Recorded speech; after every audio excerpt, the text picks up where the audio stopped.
یہ میری خوش قسمتی کہ میں حضور کا امت ہوں، ساری زندگی اس کا شکریہ ادا کرتا رہوں تو کہ شکر ادا۔ ہم حضور کے امتی، نبی انتظار کرتے رہے، نبی منتظر رہے۔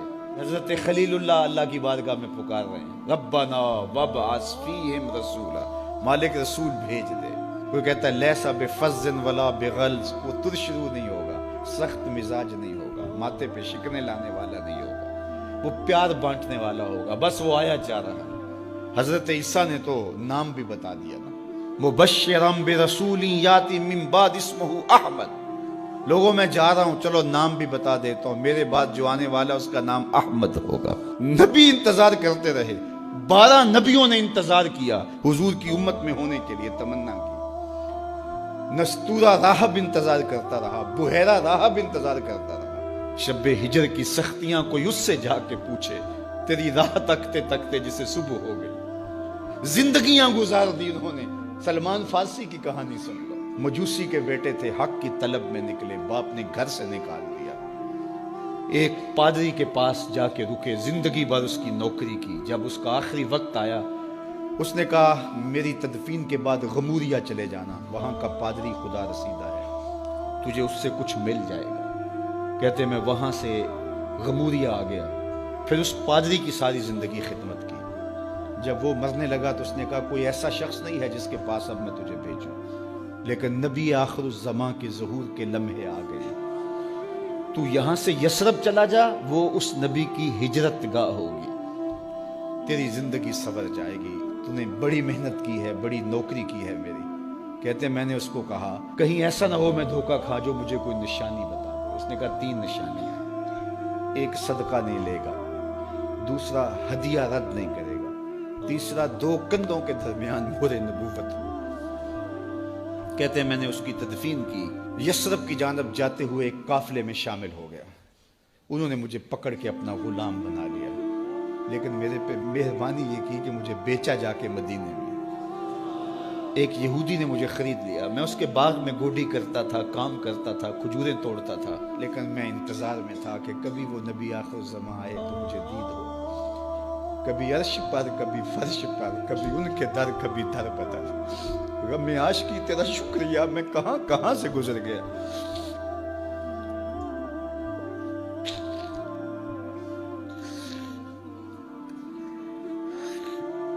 کہتے ہیں ایک دن میں اپنے باغ میں کھجوریں توڑ رہا تھا کہ ہواؤں میں مستی پیدا ہو گئی اور ہر سمت سے طلع البدر علینا کی صدائیں گونجنے لگی۔ میں سمجھ گیا کہ وہ لمحے آ گئے، میں نے چھلانگ لگا دی اور دوڑ پڑا۔ میرے آقا نے سمجھا شاید غلام بھاگ گیا، اس نے دوڑ کے مجھے پکڑ لیا۔ میں نے اس کو کہا کہ میں نوکر تیرا ہی ہوں، لیکن دل نوکر کسی اور کا ہے، میں بھاگوں گا نہیں، مجھے جانے دے۔ میں کچھ کھجوریں لے گیا تھا صدقے کی نیت سے، جا کے حضور کو پیش کی۔ آقا کریم نے فرمایا ہم نبی صدقہ نہیں لیتے۔ کہتے ہیں نشانی ایک پوری ہو گئی، کہتے ہیں کہ میں کچھ دنوں کے بعد اور کھجوریں لے گیا اور میری نیت ہدیہ کی تھی، میں نے پیش کی، حضور نے قبول فرما لی۔ لیکن میں بھی کہتا تھا تیسری نشانی بھی پوری ہو لے تو پھر مانوں گا، اور وہ کیا تھی؟ 2 کندھوں کے درمیان مہر نبوت۔ کہتے ہیں ایک دن حضور میرے باغ میں آئے اور آقا کریم نے اپنے مبارک کندھے پہ چادر رکھی ہوئی تھی اور چادر کی اوٹ میں مہر نبوت چھپی ہوئی تھی، اور میں پیچھے ہو کے دیکھتا تھا، اور میری آرزو یہ تھی کہ کوئی تیز جھونکا ہوا کا آئے اور چادر ہٹ جائے اور میں مہر نبوت کی زیارت کر لوں۔ حضور میرے ارادہ قلب سے آگاہ ہوئے، فَأَلْقَى إِلَيَّ رِدَاءَهُ، حضور نے چادر اتار کے میری جانب پھینکی اور پھر ایسے رخ کر کے فرمایا انظر الی ما امرت بہ، اس پادری نے جو بتایا تھا دیکھ لے آ کے۔ تو کہا میں نے دیکھا کہ حضور کے کندھوں کے درمیان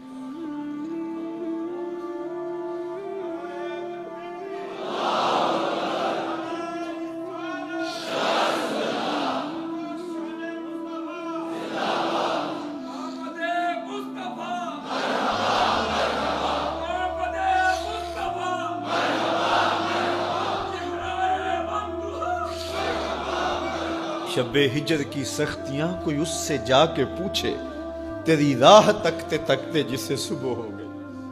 ہم نے تو کوئی انتظار نہیں کیا نا، ہم نے تو کوئی دکھ نہیں سہا، ہم سوئے تھے مقدر جاگ اٹھے. ہمارے والد مسجد سے مولوی صاحب کو بلا لائے. انہوں نے کان میں آ کے کہا مبارک ہو تو حضور کا نوکر بن کے آ رہا.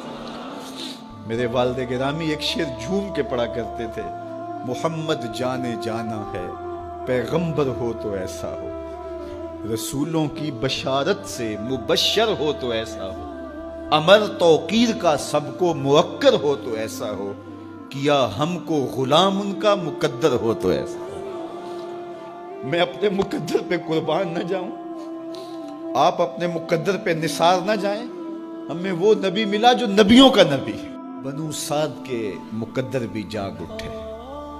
اللہ اکبر, کیا وہ خوش نصیب وادیاں تھی, کیا وہ خوش بخت پہاڑ تھے بنو سعد کے, جہاں حضور نے زندگی کے ابتدائی سال گزارے. اللہ اکبر. حضرت حلیمہ سعدیہ کہتی ہیں جب میں حضور کو گھر لے گئی تو میرے گھر میں روشنیاں آ گئیں. باقاعدہ عورتوں نے کہا حلیمہ تو اتنی امیر ہو گئی ہے رات کو بھی دیا نہیں بجھاتی. بڑے امیر کبیر گھرانوں میں بھی رات کو لوگ دیا بجھا دیا کرتے ہیں, لیکن تو اتنی ہی امیر ہو گئی ہے کہ رات کو بھی تیرے گھر کا دیا نہیں بجھتا. تو حلیمہ سعدیہ نے کہا آؤ میں تمہیں بتاؤں میرے گھر میں دیا کون سا روشن. باقاعدہ ہم جولیوں کو بلایا, پالنے میں حضور تھے, اشارہ کر کے کہا ما کننا نحتاج الی السراج من یوم اخذنا ہو. جب سے یہ پیارا گھر آیا ہے میں نے سارے دیے توڑ دیے. دیے کی ضرورت نہ مشعل کی حاجت, عجب روشنی تو نے پائی حلیمہ, بڑی تو نے توقیر پائی حلیمہ, بنی تو محمد کی دائی حلیمہ. کہا ما کننا نحتاج الی السراج من یوم اخذنا ہو, جب سے یہ پیارا گھر میں آیا ہے میں نے سارے دیے توڑ دیے. جہاں روشنی چاہیے ہوتی ہے حضور کو اٹھا کے اس کمرے میں لے جاتے ہیں, وہاں انوار پھیل جاتے ہیں, روشنیاں پھیل جاتی ہیں. کیسے اجالے پھیلے, کیسی روشنیاں پھیلے.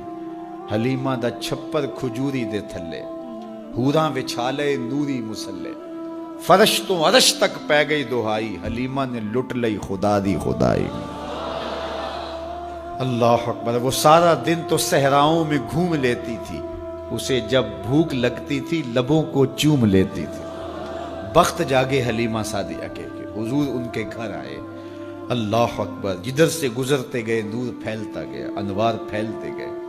حضرت سیدہ طیبہ طاہرہ حضرت عائشہ سلام اللہ علیہا فرماتی ہیں کہ میں کچھ سی رہی تھی کہ میرے ہاتھ سے سوئی گر گئی. اب حضور کے گھر میں دیے میں جلانے کے لیے تیل بھی نہیں تھا. میں پریشان تھی, سوئی گر گئی. اتنے میں حضور تشریف لائے. حضور مسکرائے, کہتی ہے میں نے گمی ہوئی سوئی تلاش کر لی. اللہ اکبر. تو یہ روشنی تھی, یہ انوار تھے. اللہ اکبر. اذا ضحک یتلالع فی الجدر, جب حضور مسکراتے تھے سامنے والی دیواروں پہ عکس پڑتا تھا. اللہ اکبر. جب مسکراتے تھے نور پھیل جاتا تھا. اذا تکلم رؤیا کالنور یخرج من بین ثنایاہ, حضور کے سامنے والے دانتوں میں ہلکا سا فاصلہ تھا, اور جب آقا کریم گفتگو کرتے تھے وہاں سے نور کی کرنیں چھن چھن کے نکلتی تھیں, انوار پھیل جاتے تھے. ایسا نوری ماحول, ایسا نورانی چہرہ. حضرت ابو ہریرہ بولے کل قمر لیلۃ البدر لم ارى قبلہ ولا بعدہ مثلہ. کیا پوچھتے ہو, 14ویں رات کا چمکتا ہوا چاند تھے میرے حضور. پھر کہا نہیں نہیں نہیں, حضور جیسا نہ پہلے دیکھا نہ بعد میں دیکھا.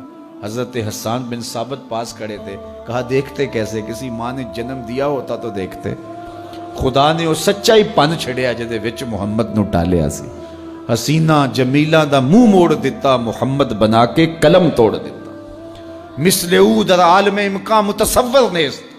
حضرت شیخ مجدد کہتے ہیں حضور کی مثل بزم عالم میں ممکن ہی نہیں ہے, ہو ہی نہیں سکتا. اور اقبال کا لہجہ بھی دیکھیے, رخ مصطفیٰ ہے وہ آئینہ کہ اب اس سا دوسرا آئینہ نہ کسی کی بزم خیال میں نہ دکان آئینہ ساز میں. تو وہ پیکر تراشا, وہ پیکر تراشا, مکھ چند بدرشا شانی ہے, متھے چمک دی لاٹ نورانی ہے, کالی زلف تیک مستانی ہے, مخمور رکھی ہن مد بھری. کیسا جمال دیا, کیسا حسن دیا. اچھا بریلی کے امام سے بھی پوچھ لیجئے. اللہ اکبر. بل بل نے گل ان کو کہا, کمری نے سروے جاں فضا. بلبل کی منتہائے پرواز تو یہی ہے نا، کسی کو پھول کہتے.